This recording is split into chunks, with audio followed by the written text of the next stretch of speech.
మన రాష్ట్ర హక్కు, మన బిడ్డల హక్కు ప్రత్యేక హోదా. ఈరోజు ఎంతమంది విలువనిస్తున్నారు ప్రత్యేక హోదా గురించి?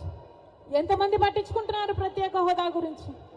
అసలు ప్రత్యేక హోదా మన రాష్ట్రానికి వచ్చునుంటే ఈ పాటికి ఎక్కడుండను మన రాష్ట్రం? 15 లక్షల కోట్ల రూపాయలు విలువ చేసే ప్రత్యేక హోదా వచ్చుంటే మన పోలవరం మనం కట్టుకోలేమా? మన రాజధాని మనం కట్టుకోలేమా? ఎంత మేలు జరిగింది మన బిడ్డలకు. ఏ రాష్ట్రానికన్నా మన రాష్ట్రం ఎందుకు తక్కువ ఉండాలి? బాధ లేదా? ప్రత్యేక హోదా వచ్చునుంటే మన రాష్ట్రం ఎక్కడో ఉండుండే. రాజశేఖర రెడ్డి గారు మన రాష్ట్రం గురించి, మన రాష్ట్ర ప్రజల గురించి ఎంత ఆలోచన చేశాడు. ఉందా ఈ నాయకులకు ఆలోచన? చంద్రబాబు గారికి ఉందా? పోనీ జగనన్న గారు రక్తం పచ్చుకొని పుట్టారు కదా, ఉందా జగనన్న గారికి ఆలోచన? రాజశేఖర రెడ్డి గారు జలయజ్ఞంలో ప్రాజెక్టులు 54 ప్రాజెక్టులు మొదలు పెట్టాడు. ఆంధ్ర రాష్ట్రంలో 12 ప్రాజెక్టులు పూర్తి చేస్తే 42 ప్రాజెక్టులు ఇంకా అలాగే ఉంటే ఏమన్నాడు జగనన్న గారు? నేను 6 నెలల్లో పూర్తి చేస్తానన్న జగనన్న గారు రాజశేఖర్ ఇదేనా మాట నిలబెట్టుకోవడం అంటే? మడమ తప్పకపోవడం అంటే?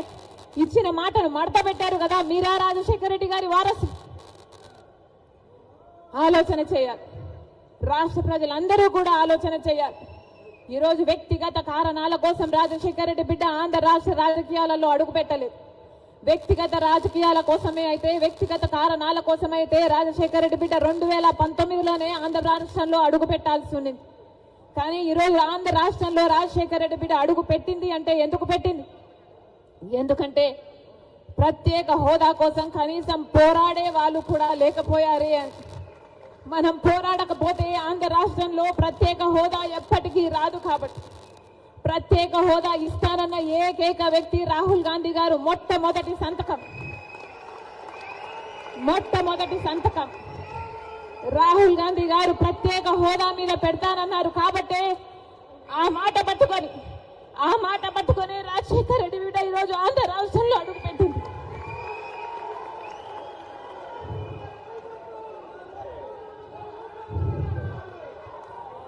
ప్రత్యేక హోదా లేకపోతే ఆంధ్ర రాష్ట్రానికి భవిష్యత్తే లేదు. ప్రత్యేక హోదా లేకపోతే ఆంధ్ర రాష్ట్రం అభివృద్ధి చెందదు అని 10 సంవత్సరాలుగా చూసామా లేదా? మరి ప్రత్యేక హోదా మనకు లేకపోతే ఆంధ్ర